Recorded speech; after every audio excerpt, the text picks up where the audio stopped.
Welcome, and thank you for joining us tonight for the panel discussion, Sarah Lucas, about Sarah Lucas's exhibition at the National Gallery of Australia. My name is Peter Johnson, and I'm the curator of projects here. I'd like to begin by acknowledging the land on which I'm coming to you tonight, the traditional custodians, the Ngambri and the Ngunnawal people, and pay my respects to their elders past and present. I'd like to extend that respect to all the First Nations people joining us tonight. I am a man in my 30s, a white man with middle-length brown hair, a fringe I've been cultivating over lockdown, which I'm still not sure about, in a blue jacket and a blue shirt. For those of you who aren't familiar, that was a self-description, and we'll be asking the other panelists to do that as well for the blind and vision impaired audiences joining us tonight. Tonight's panel is being supported by the British Council as part of their UK Australia season, and we'd like to extend our thanks for their support. The impetus for this panel discussion is, of course, Sarah Lucas and the exhibition Project One, Sarah Lucas, that's currently on at the National Gallery. We've been really thrilled to bring the work of Sarah Lucas to Australia for her first solo exhibition in this country. Sarah has become one of the UK's leading artists in her practice over the last 30 years, and indeed one of the world's leading artists. Through her amazing use of humour, she's able to talk about really difficult things like misogyny and objectification, mortality, and our relationships with our bodies. This show, which you can see behind me, is on until Easter 2022, the 18th of April. So I hope you all have a chance to come and see it before then. It brings together 10 new works, 10 sculptures, 5 of them in bronze and 5 of her bunnies made from stockings and stuffed with wool, surrounded by 7.5 metre high photographs, self-portraits that she took in 1990. Where she's eating a banana and staring right down the barrel of the camera, returning the viewer's gaze. This exhibition is the first in the National Gallery's project series, which presents new works by contemporary artists. It's also part of Know My Name, a series of ongoing gender equity initiatives by the gallery to increase the representation of women in artistic programs, collection development, and organisational structures. It is my pleasure this evening to introduce a really exciting panel to discuss Sarah's work and indeed their own works as well. I'd like to begin by introducing Emma Dexter. Emma Dexter has been the Director of Visual Arts at the British Council since 2014, with oversight of the British Council collection, as well as being the Commissioner of the British Pavilion for the Venice Biennale, overseeing in this time the selection of Sonia Boyce, OBE, to represent the UK in 2022, Cathy Wilkes in 2019, and Dame Philida Barlow in 2017. Before joining the British Council, Dexter had a curatorial career in a wide range of UK visual arts organisations, including Tate Modern and London's Institute of Contemporary Art. And I'd now like to invite Emma to self-describe. I am a 60-year-old woman sitting in my study in South London as the dawn comes up, and I have a blue background in my room, and I have short, dark hair, I wear glasses, and I'm wearing a tweed jacket. Thanks, Emma. I'd now like to introduce Mikala Dwyer, who's joining us from the lands of the Boonwurrung and Wurundjeri peoples of the Kulin Nation in Naarm, Melbourne. Dwyer has been exhibiting internationally since 1982 with works that explore how we relate to the object world. She's pushed the limits of sculpture, painting and performance, establishing herself as one of Australia's most important contemporary artists. A major survey exhibition, Mikala Dwyer, A Shape of Thought, was held at the Art Gallery of New South Wales in Sydney in 2017 and 2018. She's currently Associate Professor of Fine Arts at RMIT University in Melbourne and represented by Rosalind Oxley 9 Gallery. Over to you, Mikala. Hi. So I'm also a 62-year-old woman. I'm white. I have really bad lockdown hair that needs a haircut desperately, and it's sort of white and black and the roots have really grown out. And I'm sitting in my apartment, which is really messy, but you can't see that because I've got the camera pointing at the tidy end of the corner. And I've got some artworks behind me that are, one is by Madison Bycroft. It's a beautiful silk hanging of a kind of strange creature, goddess behind me, and a wooden carving by the artist Baluka Maimuru from Mikala, which is a small kind of figure sculpture, and another kind of long, skinny red wax sculpture that's by the artist Fionn Batchelor. And yeah, that's me. Thanks, Mikala.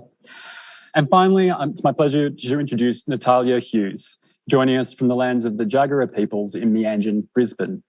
Hughes's practice is concerned with decorative and ornamental traditions and their associations with the feminine, the body, and excess. Recent bodies of work investigate the relationship between modernist painters and their anonymous women subjects. Hughes won the Sunshine Coast Art Prize in 2020 and was a finalist in the Sulman Prize at the Art Gallery of New South Wales in 2018, as well as the 2017 Ramsay Art Prize at the Art Gallery of South Australia.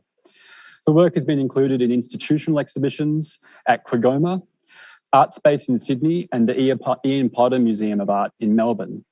She's currently the Program Director of Honours Visual Arts at the Queensland College of the Arts. She is represented by Milani Gallery in Brisbane and Sullivan and Strumpf in Sydney. Over to you, Natalya. Hi, thank you. I'm a 44-year-old woman, quite pale-skinned, though maybe a little red today because it's quite hot in Brisbane. I have shoulder-length, shaggy, curly hair, and I'm sitting in my studio. So to the right are some unfinished paintings in the background, and to the left is an unfinished rug, floating around. Thanks. Thank you. I think we should just get straight into it because tonight I really just want to hear from you about your practices and how they sort of intersect at different points with the work of Sarah Lucas. For me, the thing that I think of first when I think of Sarah is her sense of humour and the humour in the works.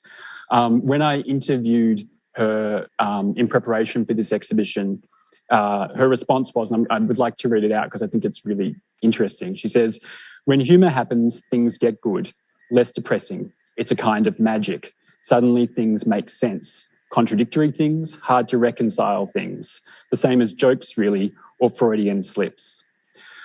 Emma, in preparation for this, we talked about the fact that Sarah Lucas is the master of the one-liner. Yet she definitely ensures that her work never feels one-dimensional or trite. So how does that humour play out in her work, and what effect does it have?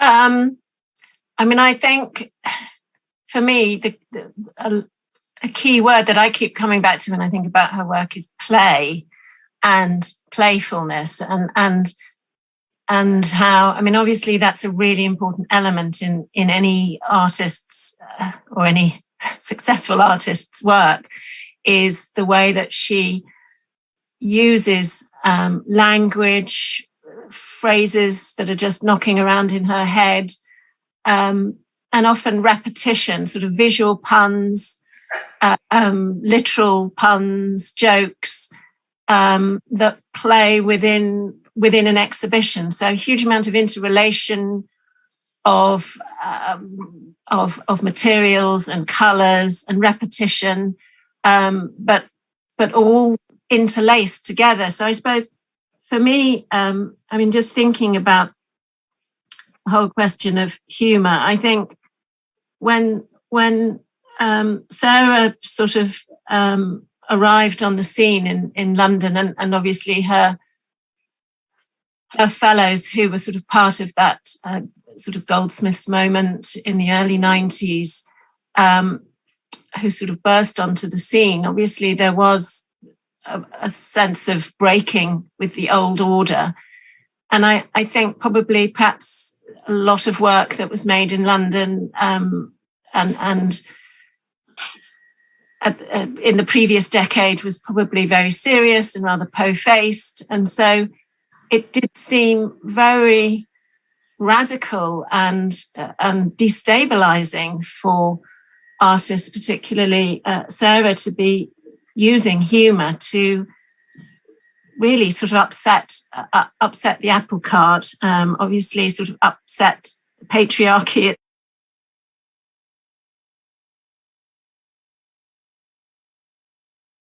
Also, was it also quite threatening to the establishment and that establishment art world because of its humour? I'm sure there's often quite a lot of snobbery associated with humour in art, that it's somehow less valuable, that it's not so serious.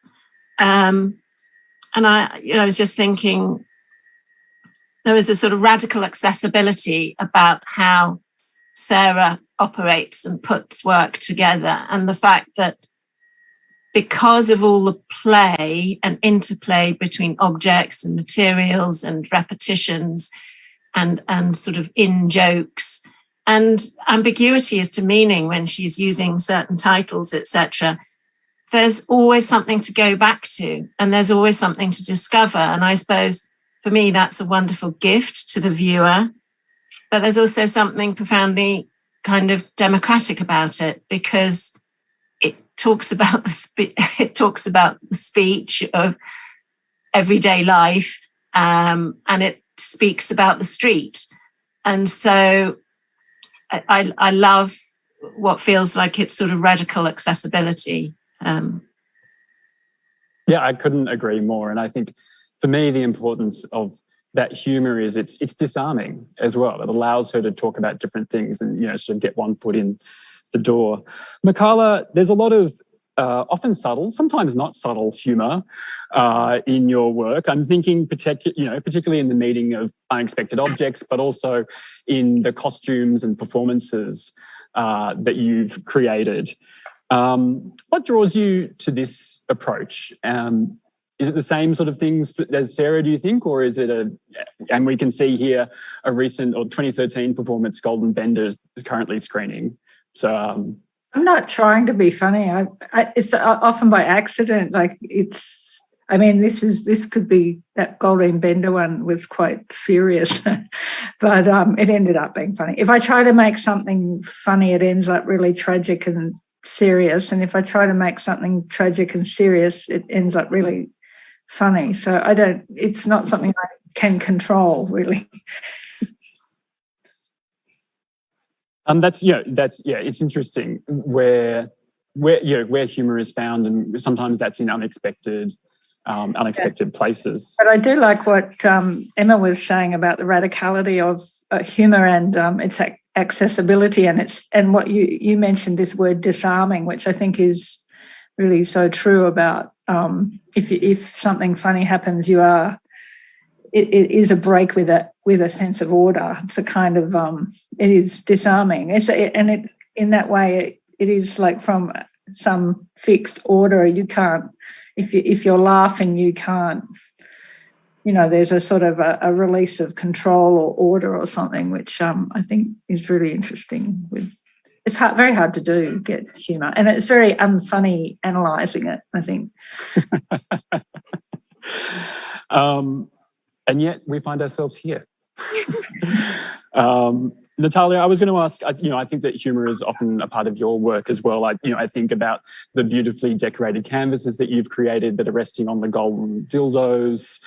Do you find that humour makes it easier to talk about difficult things, or what attracts you to that?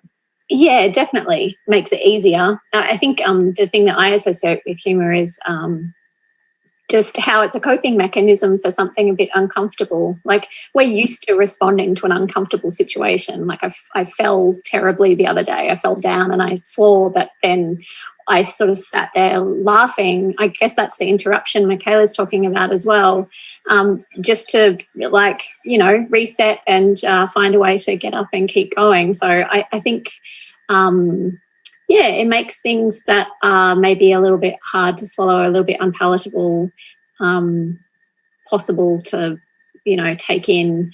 I like that about it.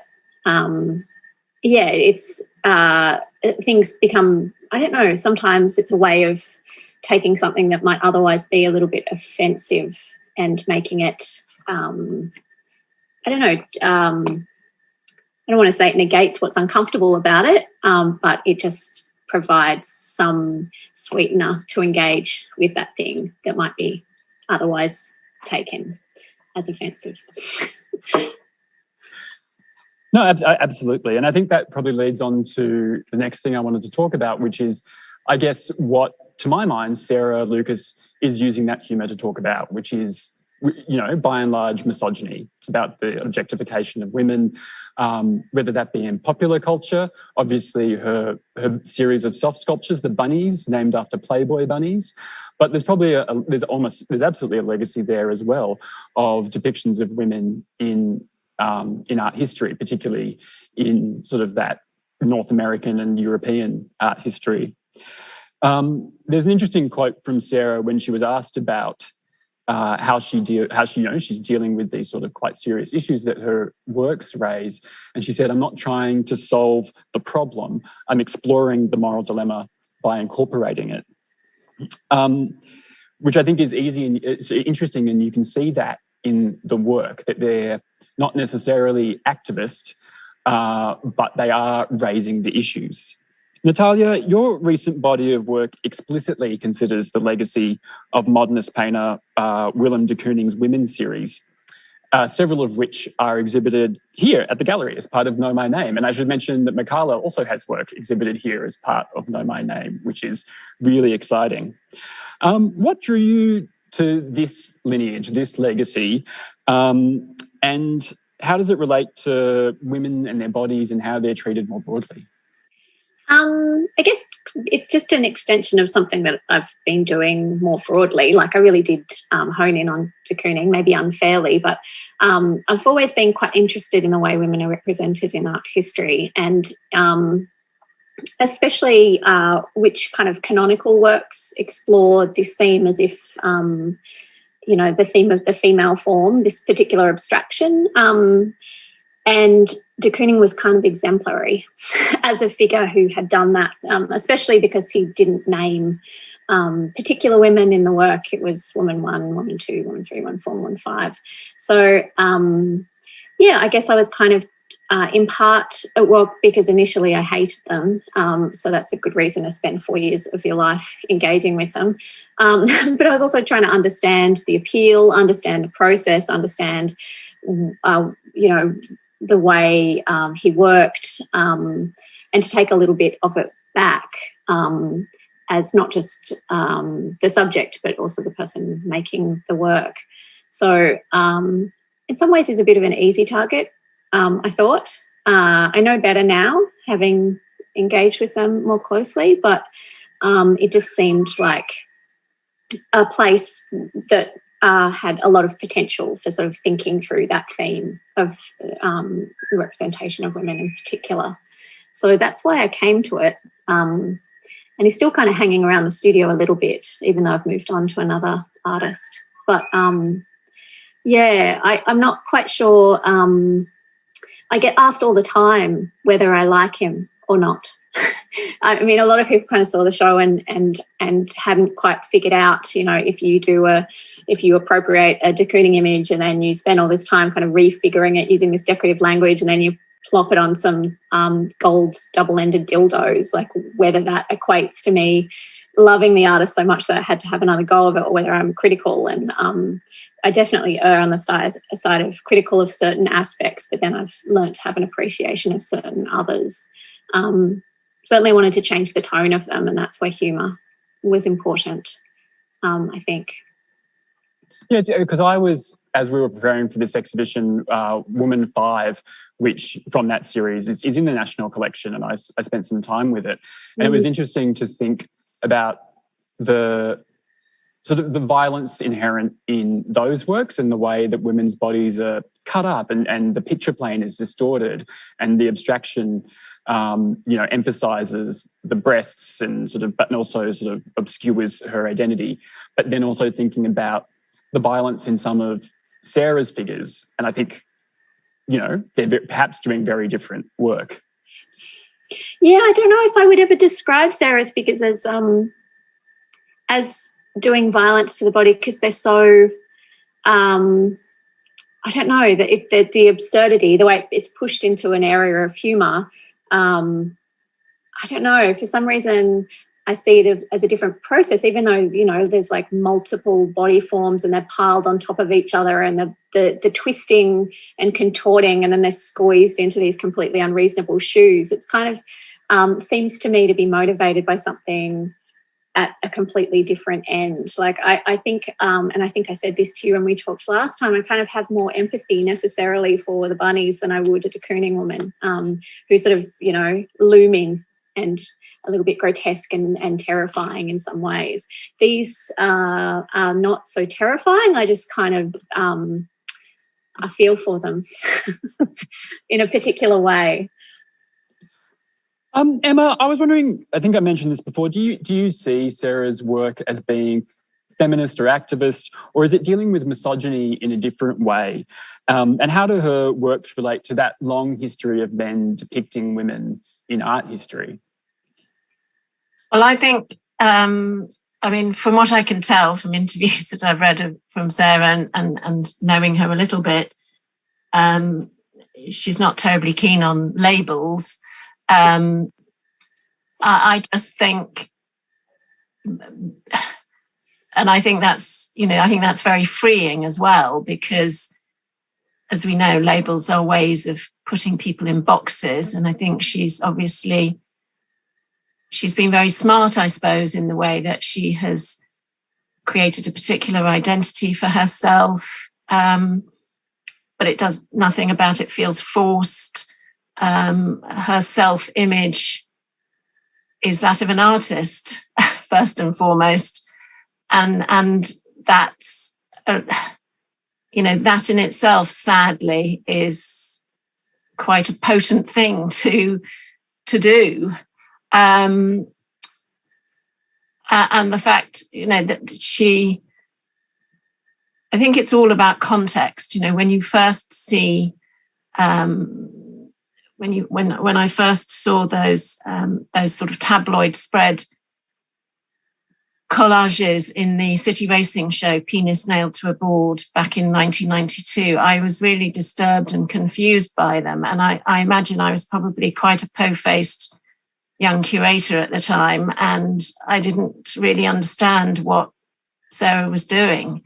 And what she was doing was this really sort of classic Duchampian move of putting those images and those texts in that gallery and getting you to see them for real. And the fact that they were blown up so large meant that I was really horrified by them, and still remember that to this day. And I was I have to admit, I was very confused by the exhibition, and I didn't really get it. Which is my failing, not Sarah's. But I talked about it.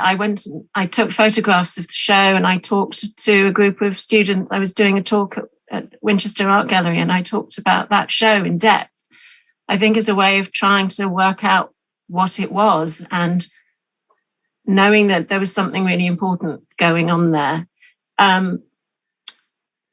So I liked the way that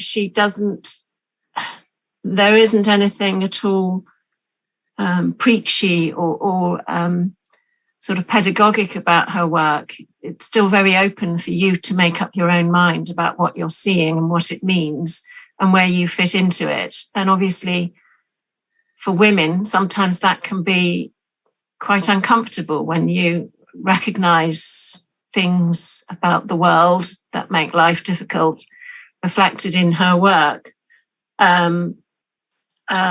As Natalya was saying about how you feel when you look at the bunnies squeezed into those shoes and in those positions. And there's a strange sort of identification that happens with that, I think, if you're a woman looking at those forms.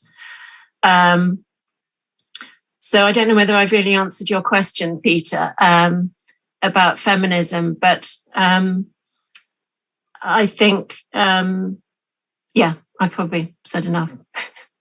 I think just, no, that was fantastic. Thank you. I think the only, when we were talking previously, I was really interested in particularly the comparison you made between sort of those classical busts and the busts that Sarah did for Venice, and how she is referencing this really rich and long art history, or at least playing with it in her work as well. Yes, I mean, she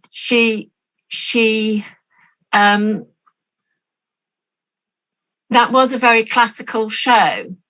And I suppose, you know, it riffed off the very classical architecture of the building itself. It was a remarkable total work of art, and the way that she's using sort of ordinary furniture as plinths, and being so, I mean, again, there's always so much to go back to in her work. So the idea that she took away the bust, which is the sort of classical statuary that we're so familiar with, and replaced it with bottoms, or whatever you want to call them, bottom halves of figures, and yet somehow, through the use of the cigarettes, etc., used bottoms as faces, etc. But actually, because of the sort of classical echoes of it, the monochrome nature of it, the fact that it was it was all in a sense very pure, again, that's really disarming, and I think that's wonderful that she's so free to make references to classical sculpture in that way, which of course has objectified women. But she talks also about the show as being like sort of floating meringues in a sea of custard as well. I mean, you know, there were so many things going on at the same time. Her culinary references, her references to food. So I think, again, it's just shows how multi-layered everything is, everything from Greek classical sculpture and that history right up to, you know, food, which clearly is a really important part of her life. Fantastic. And Mikala, your work actually often eschews direct representation of the body. It's more often implied through the, you know, choices of materials, or the, you know, the particular way in which objects are arranged. How do you relate to the representation of bodies in Sarah's work and the way that it challenges the male gaze? Does that work for you, or yeah? No, I guess I really I feel like, yeah, I really sort of have been working with similar materials and furniture as Sarah a lot too, except I guess I imply the figure to keep a kind of a space where you can enter it. She occupies it with the figures. But I find it really interesting because she's so focused, like the play and the materiality and the furniture, like and the one-liner, it's, you know, they're very focused in their, you know, there's a sort of precision to this work that I'm not so good at. Like, she's really, like, you can identify it and feel it, and because these materials have great proximity to the body, so we are able to transfer into them very easily. You know, the chair is, you know, a stand-in for a body. It's easy for us to sort of sit into it, but it's already occupied by this figure. But this figure is wearing stuffed stockings. I mean, the stockings are skin. They stand in for skin for all of us. Well, certain colours of skin, I guess, and I don't know, it's the way we inhabit these sculptures I find curious. Whereas I think I'm more, there's a figurative element in my work, but it's more architectural and spatial, but it's a conflation of the sort of architecture and the furniture and the figure. Whereas I think there's a more focus on something else in Sarah's like I really enjoy the way she uses these sort of modernist furnitures as plinths, and it sort of highlights the way that the bodies are so kind of elasticated and flexible and perky and droopy at the same time, that there's a real defiance there, and that play is really radical. Like, play is very serious, and it's a kind of quite a political tool, I think, that she can employ. Yeah.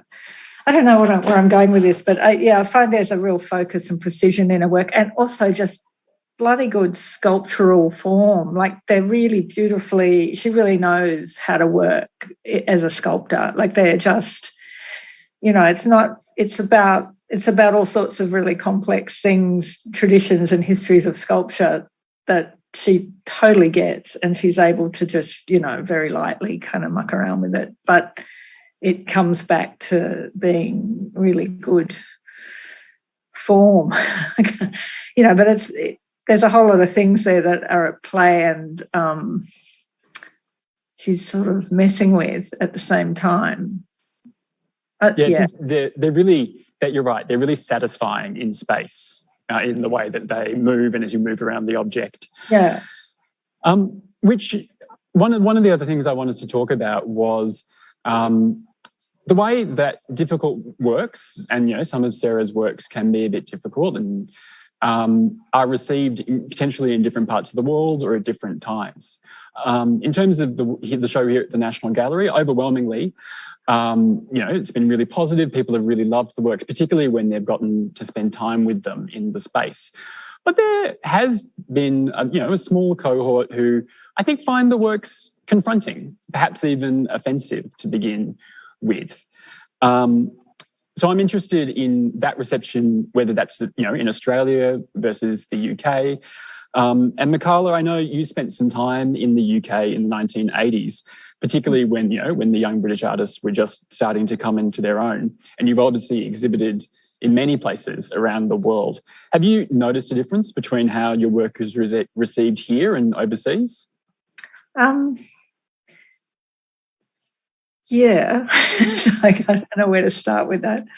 I don't quite know how to answer that. Yeah, so it's different anywhere you go. It's always different. In Britain, when I was living there, it was the deep, dark Thatcher years, and it was just really hard. And being Australian, you never go down too well in Britain, and I found it really complicated. And I'm sorry, Emma, I'm a bit traumatized by my time in England. It was, well, it was a bad time, it was the 80s, it wasn't a good time in London at that time. But I mean, I don't know, where am I going with that? What did you want to know? Was it a different reception? Yeah. I guess the question I'm interested in, maybe open it up to Natalya and Emma as well, is that, that line, which we've talked about humour, but also that line between what can be offensive and what can be delightful. So, when you encounter these sculptures, for some people, the female anatomy and the way that multiplies, or the way that is really confronting. But for others, I mean, I find their fallibility quite endearing. I love spending time down in the show with the bunnies, but I guess I'm interested in how good work, and often good artwork, can be confronting to begin with. Yeah. Sorry. I don't know, did you have any thoughts, Natalya? I do, because I find it hard to understand the response of offence, because I'm thinking about certain traditions of the nude that everyone's fine with, and I can't quite understand why this is not okay, and that's totally fine. I don't really get it. I will say that the other thing that I really love about Sarah Lucas's work at the moment in a teaching capacity is that I have I teach like a whole generation of younger women who find the idea of feminism quite offensive, but they can deal with Sarah Lucas. So they find like a certain range of body practices really hard to deal with, and then they find Sarah Lucas like a way in. So there's something about the offensive there that I feel like she what's the word when you put down your weapons? Disarms in a way. So yeah, I find it hard to see why someone would find this unacceptable and like La Demoiselle d'Avignon totally cool. But maybe, I don't know, maybe I got raised differently or something.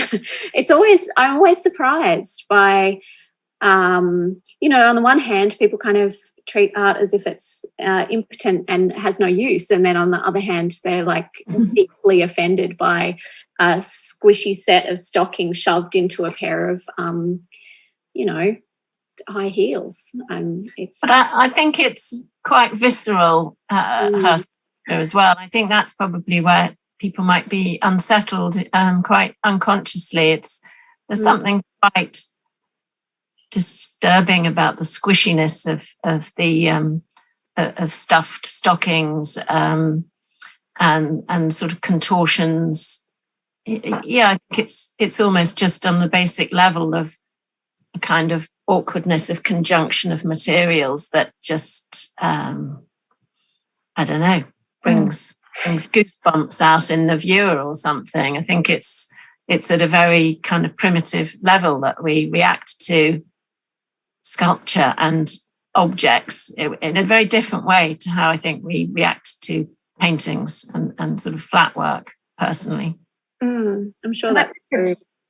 I also think offence is something that's temporal, like it's not always the same. Offence is a shifting kind of reaction, I think. Like I think also the offence might have been earlier about works that weren't finished properly, like they were, sort of made out of stockings. It wasn't the objects that were offensive, it was the materials that were offensive. Or so you can't make and then what's funny then is then Sarah goes and makes them in bronze, and I find that really funny. Like,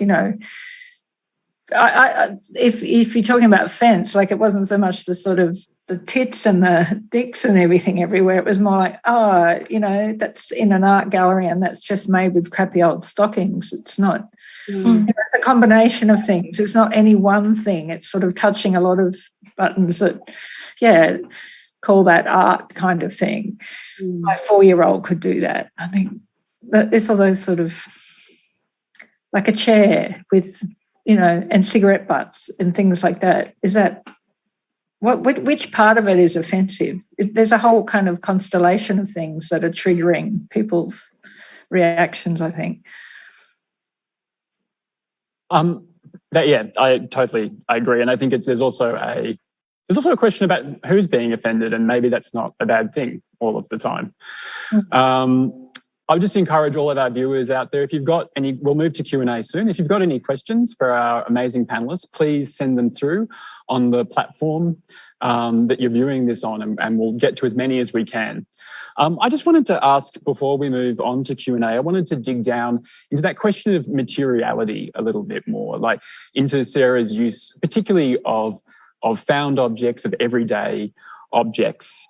And she talks about using them because they are the vernacular of the everyday, but they're already imbued with some sort of content with some sort of meaning.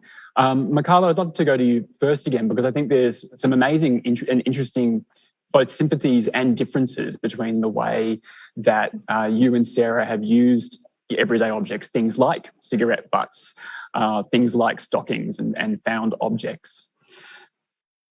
And so what is the appeal of those materials for you? And when I think it's like any artist of any time, you work with what is available. When I was working with what I could afford, I could find what I could do. There weren't slabs of marble just ready there to chip away at. I couldn't afford that. I didn't have the facilities. It's like a lot of artists now working, I guess, on, with NFT or Instagram because that's what what's been available during lockdown or something, or videos more able to be transferred.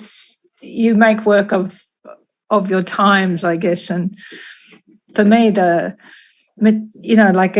materials and the ready-made and found things like cigarette butts, stockings, chunk, whatever, they were things that, they had a great sort of vocabulary of, they were accessible. Everybody understands what those things are. So you can employ them in a way that they can become very evocative in a kind of a poetry, I guess, of the everyday, of talking. Yeah, I don't know. They're just the things that present themselves, like, at any given time, what's available. I think particularly about the installation that was here recently of yours that had the found objects in the stockings, and hopefully we can grab an image of that. But there's, I think we've sort of talked about this. There's this implication of flesh, but there's something pendulous and about the materiality of it as well. I was always interested in architecture and architectural theory and stuff, in the way that, there's always this emphasis on these big buildings and the way architectures are very bossy and they can dictate the way we move through space and the way we develop psychologically and all that. But I was thinking, well, what happens in a domestic space is when people can really subvert the nature of an architect's intention by, the tacky ornaments you might want to place around, or the bad shelving you choose to put up, or the sort of terrible coloured carpet, the way you can really mess with the sort of the authoritarian nature of architecture by interior decoration, I guess. So sort of interested in the power of objects to change space in a way. And Natalya, I guess there's something interesting having looked at your practice, whereas, for the last few years, this move towards a really, using decorative prints from the 50s and 60s, and this move towards questions around gender and power and representation through decoration. But some of your earlier work is really, there's a work that uses a mattress that couldn't help but make me think of Sarah's work, Au Naturel, that also uses a mattress for a slightly different effect, but these soft forms. So I'm interested in that journey for you away from these more organic, found sort of objects to what you're doing these days. Yeah, I still do try to use, especially items of decor. I'm still very invested in using those. I guess I want, in particular, those mattresses were a good way of bridging everyday life and a kind of particular tradition of painting, and making that tradition of painting kind of a little bit sleazy. So I think I'm what Mikala said about what's available and what it brings. So these kind of discrete objects always bring something new to a particular, you bring them into a scene, and then they come, what comes with them is a certain range of associations that can be very useful if you're talking about painting, to kind of to just drop in there. I still, like squishy stuff, and this is one of the reasons why I think I love the bunnies. The squishy stuff that we have around us is like always hovering around my studio in different forms, no matter what. So I haven't kind of left it behind, but I guess it just gets deployed in different ways. I have at that time that I made the mattress works too, I don't know if there was a bed bugs outbreak in Sydney, but there were just mattresses leaning against fences everywhere, all the time. I don't think hard rubbish gets collected anymore, but it was like at a time when you could put your mattress out on the street and the council would come and collect it. So I was just trying to map that everyday experience to something that might happen in the gallery. I just wanted to, Emma, ask you from, a more art history sort of point of view, that obviously, the ready-made has a really long history in modern art. and even, you know, Sarah's use of food, I think you've mentioned previously. But I think for me, she's doing something really different with those everyday materials than perhaps, you know, Duchamp's bicycle wheel or something like that. I mean, I was thinking about eggs and her use of eggs, which she sort of used consistently throughout her practice. That self-portrait of her with fried eggs, which is quite an early work, which we've got in our collection and which has been travelled all around the world and is much in demand. And we've got about 15 works in our collection by Sarah. And just thinking about how, you know, that pose, it's such a brazen position with her legs apart, and it's a traditional kind of street catcall from men to women who are quite flat-chested, to shout out to fried eggs. And so she's sort of brazenly sitting there with 2 fried eggs on her chest with her legs apart, saying kind of gotcha to those. So for me, it's such a wonderfully empowering image of such a riposte to the world of the street and you know what you face, but also again humorous, very jocular, absurd. And then, you know, then she carries on with egg massages and again meringues and custard in the show that she did in the British Pavilion in 2015. So eggs, of course, everywhere, completely ubiquitous, but sort of overlooked. And yet obviously relates very strongly to the nature of woman and the nature of humanity. So sort of operating on so many different levels just through using one extraordinary natural object. I mean, it can be mined endlessly, I think, by her. Absolutely. And I think for me, her use of food more broadly is really interesting. And sort of the last topic that I wanted to come to was this idea of abjection, which, you know, popularized by Julia Kristeva, but this idea of the sort of existential horror you feel when you're confronted by the difference between the self and the other. It's the feeling of looking at a corpse. And, you know, and often in a lot of artworks, it's characterized by bodily fluids or, you know, grotesque bodies. So I think there's something in that vein in Sarah's work, particularly in her use of food. You know, we can see chicken knickers on the screen at the moment, which is, I think, one of my favorite works. Reminds me in an excellent way of Courbet's Origin of the World, which I don't think we could show you tonight. But I guess I was interested, Mikala, about your relationship with the abjection. I'm thinking as well, again, about that 2013 performance, Golden Bender. And maybe you could talk a little bit about that.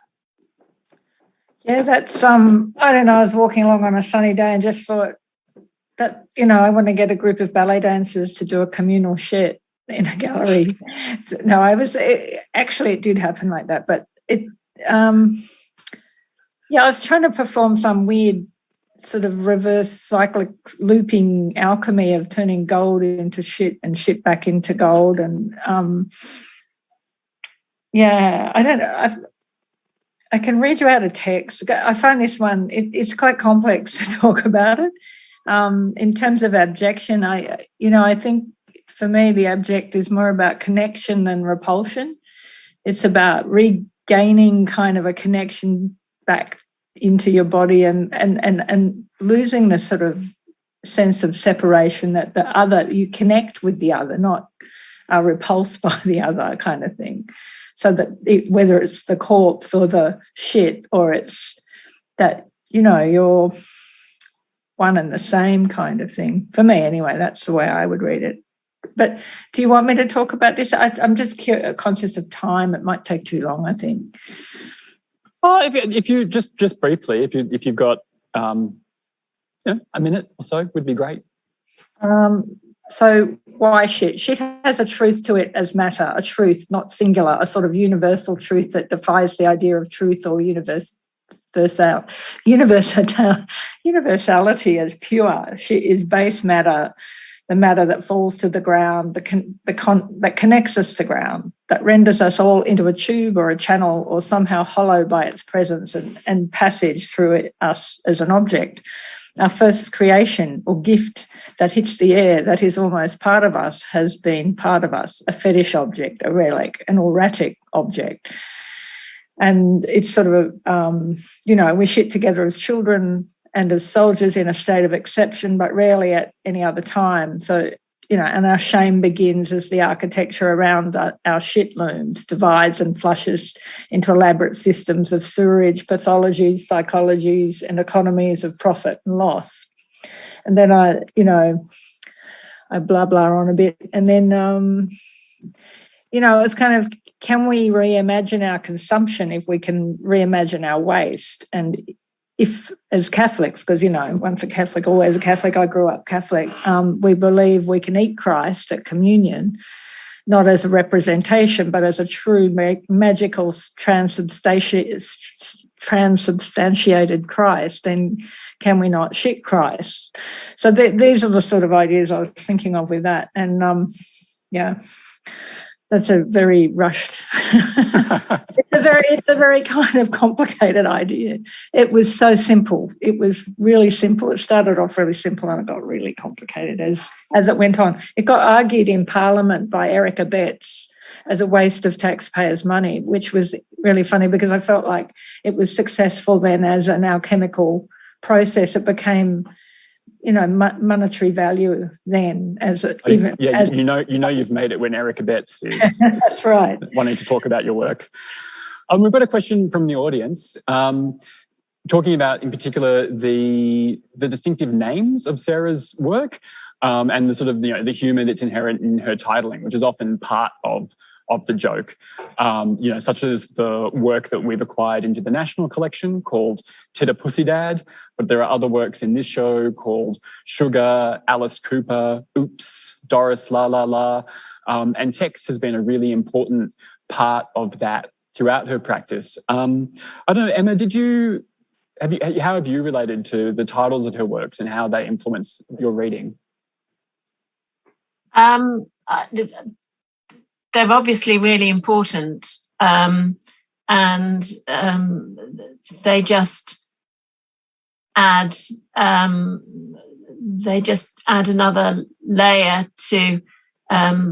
So I'm just thinking about the show that she did at the British Pavilion, which was I Scream Daddio, and she obviously loved the fact that ice cream was embedded in that title.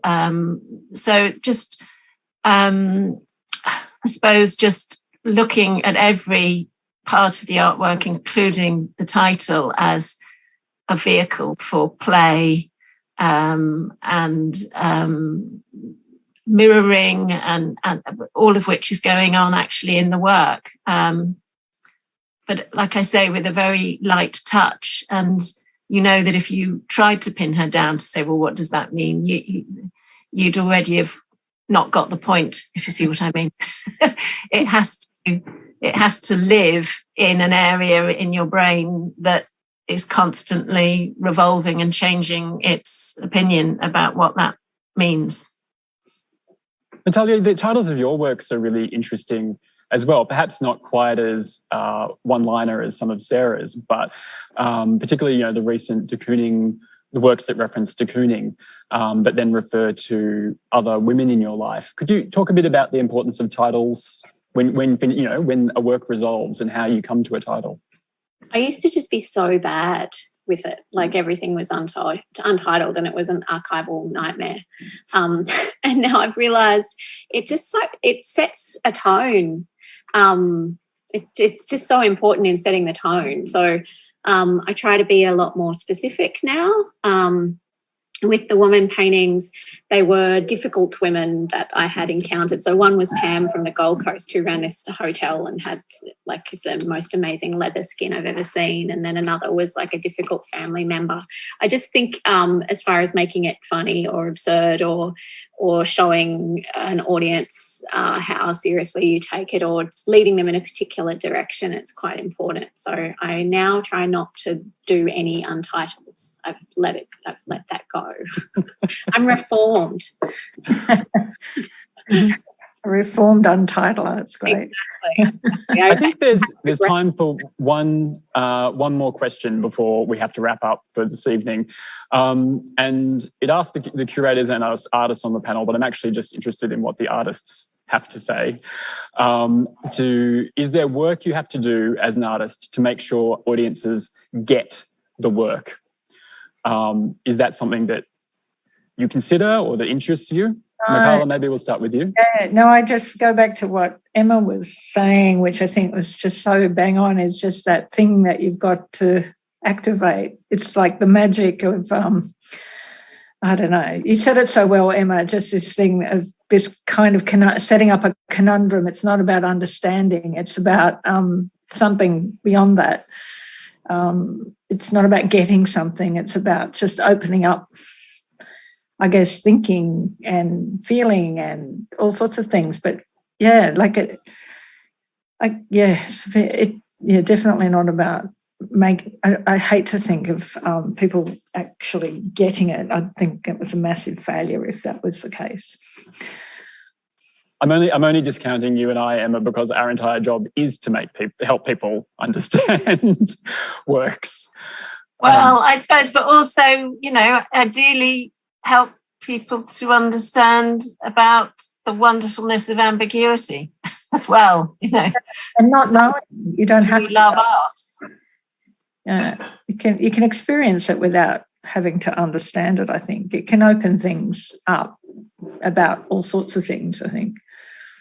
And it'd be absolutely. sad And one sorry, thing that you put in there and then the audience took that sounds sad. And for me, that's the power of art, right? To have multiple possible meanings at the same time. And that's what makes it so extraordinary and why I keep coming back.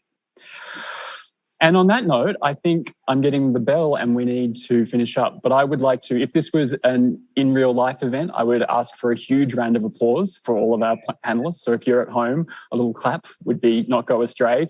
But thank you, Emma. Thank you, Mikala. Thank you, Natalya. This has been a fantastic conversation. And thank you to the tech team here and the events team for making this all happen. There's more tech wizardry than you could imagine to get this all to function from one side of the planet to the other. And thank you finally to everyone who joined us tonight. It's been a really fantastic conversation and I hope you've enjoyed it and that we see you at the gallery soon. Thank you. Thank you. Yeah.